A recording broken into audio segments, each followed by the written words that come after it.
여러분, 학점은행제 GPT에 오신 걸 환영합니다. 오늘은 정말 의미 있는 주제로 준비해왔어요. 바로 학점은행제 레포트를 잘 작성하는 방법에 대해 하나하나 자세히 얘기해보려고 합니다. 학점은행제 레포트는 체계적이고 논리적인 글쓰기와 함께 과제의 목적에 맞는 내용을 정리하는 것이 중요한데요. 이 영상을 보고 나시면 누구나 자신 있게 레포트를 작성할 수 있을 거라고 확신합니다. 그럼 지금부터 시작해볼까요? 우선 제가 담당하고 있는 학습자들의 경우 직접적으로 토론이나 레포트 같은 과제물들을 작성하지 않고 있어요. 왜냐하면 실제로 학점은행제 학습자분들은 육아나 직장을 함께 병행하시면서 타 업무와 함께하는 경우가 대부분이라는 생각이 들어 제가 직접 자료 정리와 작성을 해드리고 있거든요. 학점은행제는 어떤 멘토를 만나느냐에 따라서 학습 난이도가 확연히 차이납니다. 전 최대한 학습자분들이 편안한 환경에서 학습을 마무리 지을 수 있도록 도움을 주는 역할이기에 제 위치에서 최선을 다하고 있죠. 하지만 그렇지 않은 학습 담당자와 진행을 하고 계시거나 혼자서 학습을 하고 계신 분들이 많이 계신 것 같더라고요. 어려움을 겪고 계신 분들은 연락을 주시면 최대한 도와드릴 수 있는 부분에서 도움을 드리도록 할게요. 자, 이제는 멘토의 도움 없이 혼자의 힘으로 진행을 원하시는 분들도 계시리라 생각이 들어요. 그러한 분들을 위해 어떠한 방식으로 좋은 점수를 받을 수 있는지 알아볼까요?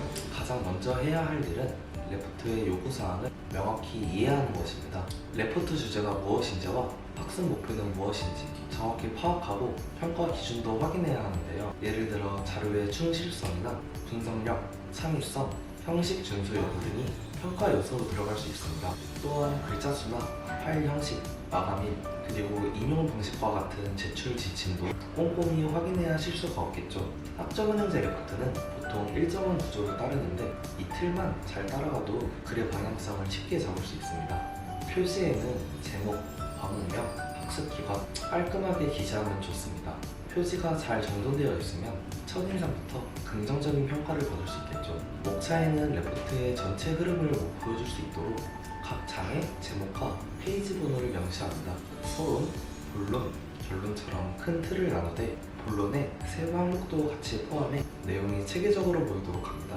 서론에서는 레포트의 주제와 작성 배경에 대해 설명하고 간략하게 소개하고 주제가 왜 중요한지와 어떤 방향으로 를 전개할 것인지도 설명합니다. 본론에서는 주제를 깊이 분석하고 자료와 논거를 논리적으로 제시합니다. 이때 각 항목별로 소제목을 추가하면 내용이 더 깔끔하고 정리됩니다. 결론에서는 본론에서 정리한 내용을 요약하면서 개인적인 의견이나 느낀 점, 그리고 제언 등을 덧붙여 마무리하면 좋습니다. 필요하다면 주제와 관련된 미래 전망까지 언급하면 더욱 완성도 높은 글이 됩니다. 마지막으로 참고 문헌에는 사용한 자료의 출처를 신뢰할 수 있게 명시해야 하는데 APA나 MLA 등 요구하는 형식을 꼭 따라야 합니다. 레포트의 완성도는 사용한 자료의 질에 따라 크게 달라지는데요. 공신력 있는 자료를 활용하는 것이 무엇보다 중요합니다. 논문이나 학술지, 교과서, 공공기관 웹사이트 등 신뢰할 수 있는 출처를 사용하는 것이 좋습니다. 이때 주제와 직접 관련된 자료만 선택하고 레포트와 무관한 내용은 과감히 배제해야 글의 초점이 흐트러지지 않습니다. 참고한 자료는 반드시 따로 정리해두고 참고 문헌 작성 시 출처를 빠뜨리지 않도록 반드시 주의해야 합니다. 레포트를 작성할 때 가장 중요한 것은 논리적인 전개와 가독성입니다. 서론, 본론, 결론이 유기적으로 연계되도록 글을 구성하는 것이 기본이며 본론에서는 소제목을 활용해 내용을 주제별로 나눠 정리하면 훨씬 읽기 편합니다. 또한 한 단락에는 하나의 핵심 아이디어만 포함하고 너무 많은 내용을 담지 않도록 주의해야 합니다.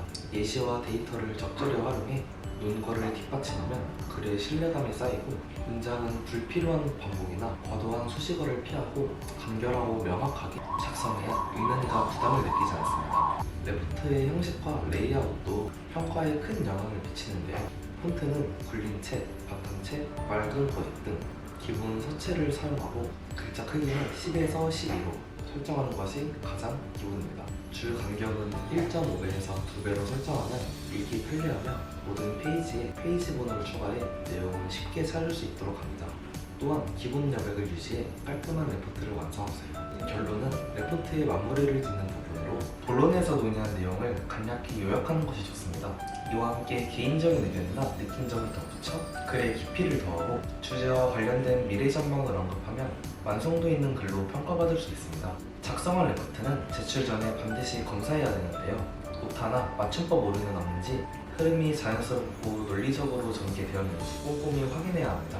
특히 주제와 과제의 요구사항을 제대로 충족했는지 다시 한번 확인하고 필요하면 지인이나 동료에게 피드백을 받아보는 것도 좋은 방법이에요. 마지막으로 레포트 작성 시 주의해야 될 점을 몇 가지 짚어보겠습니다.